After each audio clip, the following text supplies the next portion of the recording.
प्रिय कलीसिया, सबको जय मसीह की प्रेज द लॉर्ड। आइए आज के लिए और एक मैं संदेश लाया, उसके लिए प्रार्थना करते हैं। दयालु और करुणामय परमेश्वर पिता, हम धन्यवाद देते हैं इस दिन को, इस समय को, और एक आप हमें मौका दिया ताकि हम आपकी वचनों को सुन सके, समझ सके और उसके अनुसार चल सके। आप दया करिए। स्वर्ग और पृथ्वी बनाने वाला परमेश्वर, धन्यवाद देते हैं आपकी पवित्र लहू के लिए, आपकी विचार, आपकी स्वभाव, आप सब चीज़ें हमारी जानते हो प्रभु, उसके लिए हम धन्यवाद देते हैं। यीशु मसीह के नाम से मांगते हैं, आमीन। ओके, आज हम लोग जो बात करेंगे और वो है एक दूसरे के लिए प्रार्थना करना। एक दूसरे के साथ हमें मिलकर प्रार्थना करना जरूरी है।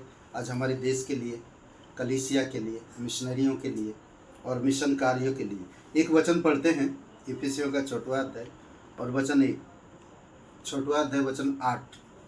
हर समय हर प्रकार से आत्मा में प्रार्थना और विनती करते रहो, और इसीलिए जागते रहो कि सब पवित्र लोगों के लिए लगातार विनती किया करो। ओके, हर समय और हर परिस्थिति में हर प्रकार की आत्मा में प्रार्थना और विनती करते रहो, इसीलिए जागते रहो कि सब पवित्र लोगों के लिए लगातार विनती किया करो।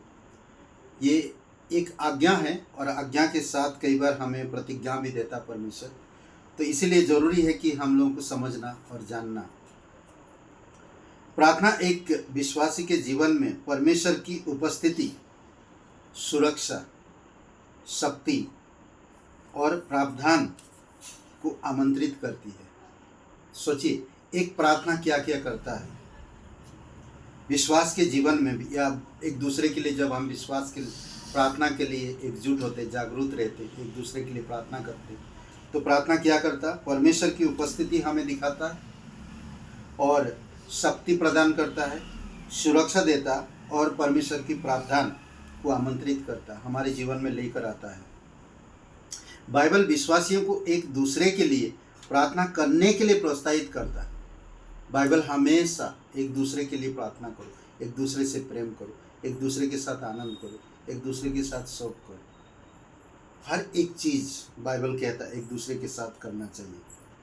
हम सुरक्षा और मुक्ति के लिए प्रार्थना कर सकते हैं। करेक्ट, हम सुरक्षा और मुक्ति के लिए प्रार्थना कर सकते हैं। हमें एक दूसरे के लिए जब प्रार्थना करते हैं, बोलता है, एक वचन कहता है नीति वचन में कि जब आप दूसरों की खेती सींचोगे तो परमेश्वर तुम्हारी खेती सींचेगा। इसका मतलब है कि हम जब दूसरों के लिए प्रार्थना करते, दूसरों के दुख में, खुशी में शामिल होते, तो परमेश्वर हमारी बिना मांगे हमारी जीवन में शांति, खुशी, आनंद लेकर आता है। और ये 2 कुरिन्थियों का 1 अध्याय 10-11 वचन में शारीरिक और आत्मिक चंगाई देता है जब हम एक दूसरे के लिए प्रार्थना करते हैं। 3 यूहन्ना वचन 2 में और याकूब का 5:13-16 में प्रोत्साहन और सांत्वना देता जब हम एक दूसरे के लिए प्रार्थना करते हैं। कई बार कौन इंसान किस विचार में चल रहा हम कलीसिया में कभी समझ नहीं सकते, पर हम जब प्रार्थना करते हैं तो परमेश्वर हर एक लोगों के विचारों को समझता और जानता है अच्छी तरह से, और उन्हें सांत्वना देता है और शारीरिक चंगाई देता है, प्रोत्साहन करता है। और ये 1 थिस्सलुनीके का 3 अध्याय 10-13 वचन में आर्थिक आवश्यकताएं प्रार्थना के द्वारा प्राप्त होती है। जब हम एक दूसरे के लिए प्रार्थना करते हैं तो परमेश्वर उनके जीवन में आर्थिक, कई बार हम नहीं जानते किस इंसान की किस चीज़ की ज़रूरत पड़ता है, नहीं पता। जब हम एक दूसरे के लिए प्रार्थना करते हैं तो ज़रूरतों के लिए हम प्रार्थना करते हैं, उनकी फाइनेंस के लिए प्रार्थना करते हैं, उनकी शरीर के लिए प्रार्थना करते हैं, उनकी पारिवारिक जीवन के लिए प्रार्थना करते हैं, तो परमेश्वर हमारी प्रार्थना सुनता है। 2 कुरिन्थियों का 9:12-15 में सेवकाई के अवसर प्रार्थना करना चाहिए। लोगों को सेवकाई के लिए दिल खुले परमेश्वर, और लोग स्वतंत्रता से आ सके। कुलुसियों का 4 अध्याय 2-4 में सामर्थ और सहन शक्ति। कई बार लोगों के पास सामर्थ नहीं होता है और सहनशीलता नहीं होती है। लूका का 1:11 में कहता है आत्मिक विकास और परिपक्वता प्रार्थना के द्वारा आता है कलीसिया में। जब कलीसिया मिलकर एक साथ प्रार्थना करते हैं तो कलीसिया में आत्मिक विकास होता है और परिपक्व आता है। 2 कुरिन्थियों का 13:9 और कुलुसियों का 1:10। जो कुछ भी करो तुम प्रभु के लिए करो। करेक्ट। बुद्धि और समझ दोनों चीज़ आता है। कलीसिया में हर एक लोगों को बुद्धि और समझ आता है। फिलिपियों का 1:9-10 और रोमियो का 8:26-27 में।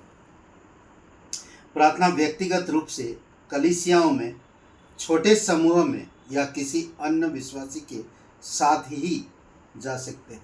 हम लोग की जा सकते हैं, मतलब हम लोग का करीबन मुझे लगता है कि हमारे एक कलीसिया से एक अच्छा लीडर कपल एक चले गए और हमें बहुत उम्मीद था वो कपल अलग जाके वो सेवकाई किया, हमसे वार्तालाप करना हमारे प्रति अलग हो गई।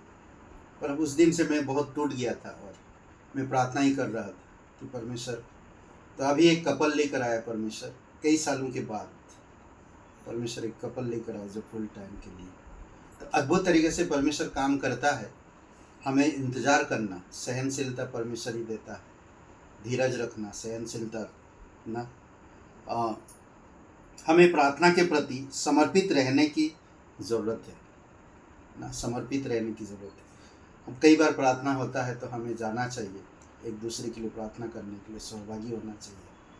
ये कुलुसियों का 4:2, एक इस वचन को मैं पढ़ता हूँ, कुलुसियों का 4 अध्याय वचन 2 में, और फिर रखते हैं उसके बाद।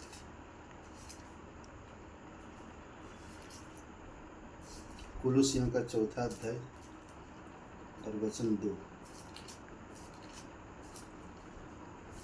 ओके। प्रार्थना में लगे रहो और धन्यवाद के साथ उसमें जागरूक रहो, और उसके साथ ही साथ हमारे लिए भी प्रार्थना करते रहो कि परमेश्वर हमारे लिए वचन सुनाने की ऐसा द्वार खोल दे कि हम मसीह के उस भेद का वर्णन कर सके जिसके कारण मैं कैद हूँ। पौलुस कहता है कुलुसियों के लोगों को ना, प्रार्थना हमारे लिए समर्पित प्रार्थना तो बहुत सारे लोगों की ज़रूरत है आज। आमीन। तो एक दूसरे के लिए प्रार्थना करना इम्पोर्टेंट। चाहे आप अकेले में प्रार्थना कर रहे हो, एक दूसरे के लिए प्रार्थना करो। 2 लोग मिलकर जब प्रार्थना करते हैं, परमेश्वर वहाँ पर एक मन होकर, प्रभु यीशु वहाँ पर रहता है। आइए प्रार्थना करते हैं। जीवित और पराक्रमी परमेश्वर पिता, हम धन्यवाद देते और एक शुभ अवसर आप हमें दिए इस वचन के लिए धन्यवाद देते, ताकि हम एक दूसरे से प्रेम कर सके, एक दूसरे के लिए प्रार्थना कर सके, एक दूसरे के साथ आनंद मना सके, एक दूसरे के साथ शोक मना सके।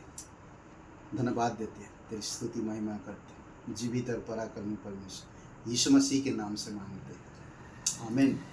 ब्रदर एंड सिस्टर, सबको जय मसीह की। Praise the Lord. शुभ रहे दिन आपका। बहुत बहुत धन्यवाद। लाइक करिए, कमेंट करिए, शेयर करिए। अगर आप कभी सब्सक्राइब नहीं किए, आप पहली बार सुन रहे हो, तो आप सब्सक्राइब जरूर करिए। धन्यवाद।